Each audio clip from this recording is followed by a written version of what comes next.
Hi friends, welcome back to my channel. My name is Ashley if you are new here, and in this video I wanted to give a little Burrows and Holes update, and then I'm going to do a little flip through afterward.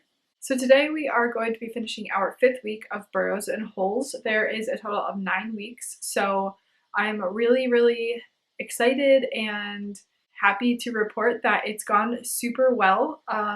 When I first started out in my last update on this, I wasn't 100% sure how it was going to go because my son is at the point where he can read 3-letter words, but sometimes it's a struggle for him. It kind of just depends on his mood that day, I suppose. So if you don't already know, Burrows and Holes is a ready-to-read program. It is by Gather Round, and it teaches reading by going through different word families. So it comes with the teacher's guide and then 2 student books, Student Book A and Student Book B. I bought the digital version because I'm thinking I probably will go through it again with my other children at some point. And then I just have a binding machine, so I just printed them out and binded them. But yeah, we are really enjoying it so far.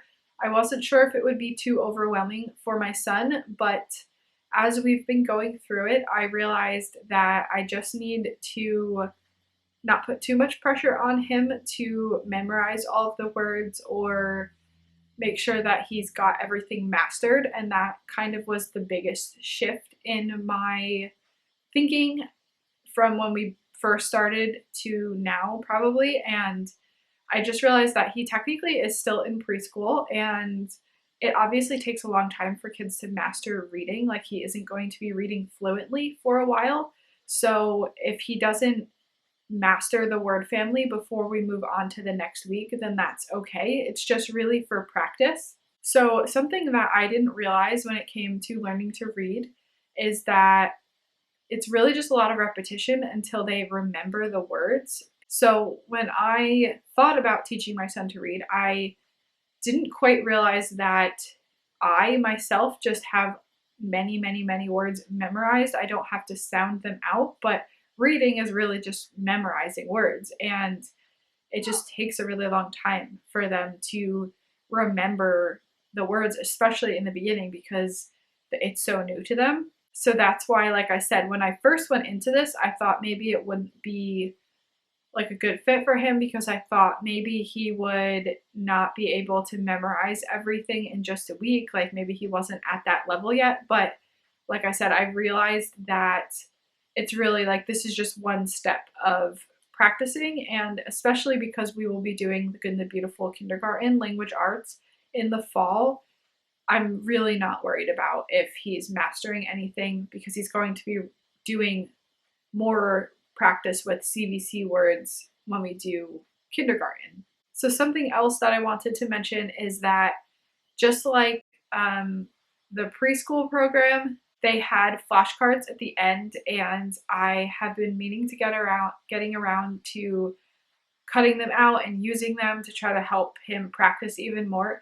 But I am someone who really likes to follow curriculum. I like to be like told what to do. So they don't have anything in the curriculum telling you like, okay, now practice the flashcards for X amount of time. And I almost wish that they had that in there because I've been meaning to do that, to like print them out and then like practice them each day, but I just haven't done it. So I think if I had practiced that with him more, he might remember them a bit more, but like I said, I'm not really concerned about that at this point. Another little update is just that we are definitely enjoying learning about the animals in this one and the different parts of the environment, but I feel like nothing is going to compare to the In the Jungle unit that we first did for preschool. That one was hands down our favorite. It had the most exciting animals. It was just our very first step into homeschooling. So I feel like nothing has been quite on that level. But in this program, there's 4 units, and I have a feeling that the On the Savannah one, or Sahara. I can never remember if it's on the Savannah or on the Sahara, but obviously it's the same thing. I think that one's going to be really exciting because obviously those animals will be really exciting to learn about. But so just a small little update about the things that you learn in this. There's some fun animals like the fennec fox. That one was really fun to learn about. But I would say that my son isn't quite as excited, but it still is a good fit for our family, learning through different science topics first and then working on our reading and our math and that sort of thing. So another small little update too is that I haven't been as diligent about doing some of the worksheets that don't really fit our family at the time. So there are, I think, 2 or 3 art lessons that I actually hadn't done with my son, because what I'm coming to learn about Gather Round and their unit studies is that nothing really goes super in depth. It's just kind of like a very like surface level introduction to different concepts. So when it comes to art, like one of the ones that I skipped over was learning about curved lines versus straight lines. And I had to like dig out our ruler, which I wasn't 100% sure where it was. And it just kind of felt like it was going to be more of a headache than it was worth, sort of, like, because I'm sure my son understands the concept of curved versus straight lines. I do feel like I want to go back and complete that lesson because I like to finish things, but I'm also learning that certain things just don't serve us and that we don't have to do it. So yeah, that's just a little update on, I guess, the art section of this unit. Although, on the other hand, there was a lesson about blending colors and making new colors, and we used the watercolor paints for that, and that one was like a huge hit with my sons. I printed one out for both my 2-year-old and my 5-year-old. They both did it and they both loved it. They like had the best time ever, and it really worked well. Like, you combined the 2 colors together and it made the new color, and they really understood it. So it's kind of hit or miss on certain things, especially I'm finding the art projects. So then the last little thing that I wanted to update you guys on is that, so when I was looking through the full program together, the Ready to Read program with the 4 units, I kind of did an overview of all of the math concepts that would be taught, and I was really excited about them, and I felt like it was really on par with what we're planning to do with The Good and the Beautiful in the fall. But what I'm feeling with at least just Burrows and Holes, we'll see as it gets going. I think the other units go in depth with different things, but it feels very slow to start. So that may or may not be a good fit for you if you're considering this. So I feel like basically Burrows and Holes is like only going over addition. I feel like that might be helpful for you to know if you are planning on using this as an all-inclusive curriculum, if that is a good fit for your child. If they have not done any addition, it would be a good fit, but if they're already familiar with the concept like my son is, it's just review, which he doesn't mind at all. He loves doing math. He loves specifically addition. He gets really excited about it.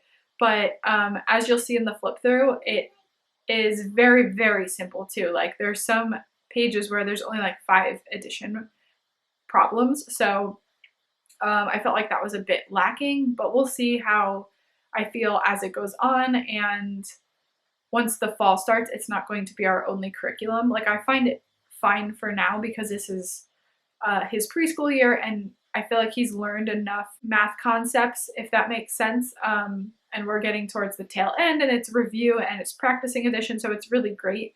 But if I were using this for his kindergarten year, I would almost feel like I would want to do more.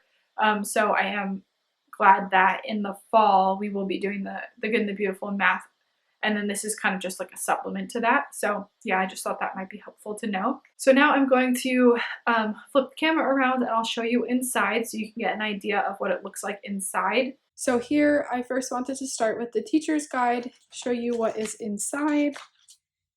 It always starts out with the note to the teacher. How long does it take? The supply list. What about the other units?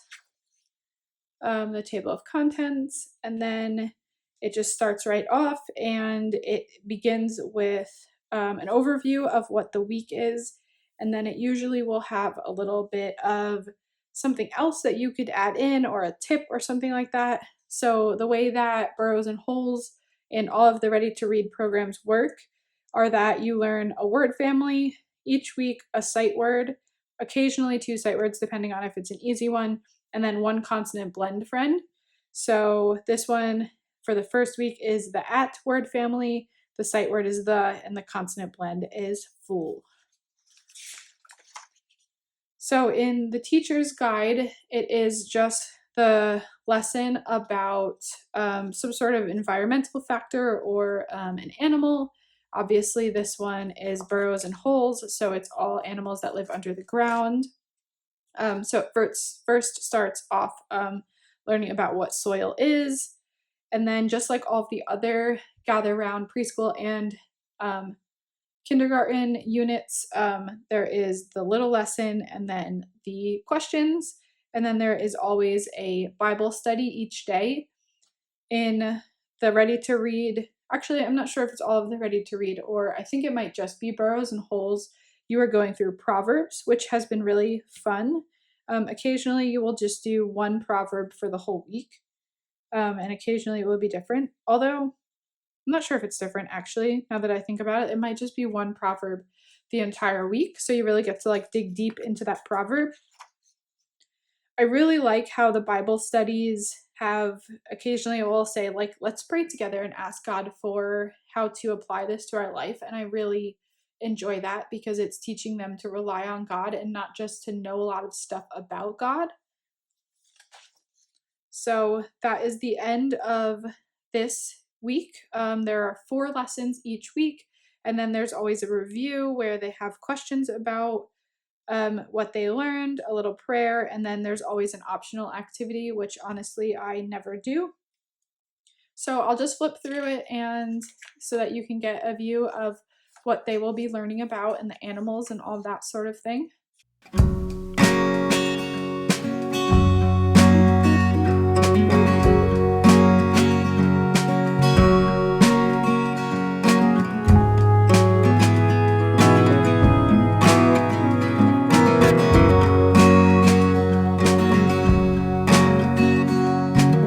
Okay, so here is a look at student book A. This one we did complete. So I'm going to show you some of the things that we ended up cutting out because not all the pages are in here. So each week always starts off like this, where they introduce all of the words in the word family and the consonant blend friend. There is always some sort of each day I feel like there's always some sort of review of those words, of course, and then there will be Bible lessons and math lessons. This one started off with just reviewing counting up to 20, and then there were patterns, learning about the world. Here is another review for those words. And oh, you know what they did do in the math too is they did a lot of before and after numbers, which I feel like was helpful for my son.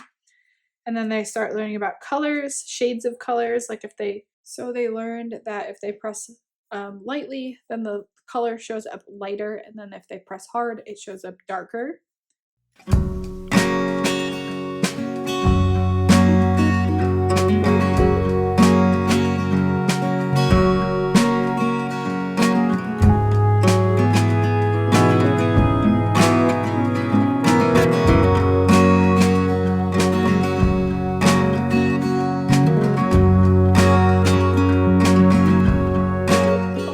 Math concept that they learned too is graphing. So I guess I was wrong about what I said earlier when it came to only learning addition. They do have graphs, and then they did before and after. So there is a little bit more than I remembered. This was also a really awesome worksheet for my son because he was struggling with B and D confusion. So I'm really glad that they had this in here. And then we always love their little life cycle pages as well. So now I just wanted to show you a few things that we had cut out of the book so that you can see that there is more review of the words. There is always a little book like this at the end of each week where we read them together, where I read the black words and Shane reads the green words. So there's that. There was this slider where he could practice all of the words that week like this. One week it had this dice where he had to roll it and then read the word, and then he actually had to graph it too. So this one was extra fun. And then this was also another option where he could read the words. So these were really creative and really fun and very effective because it had him practicing but also having fun while he was practicing. So lastly, I just want to flip through the student book B. We are only 1 week into this book, so I'll just flip through it in case you want to see what is also in this book.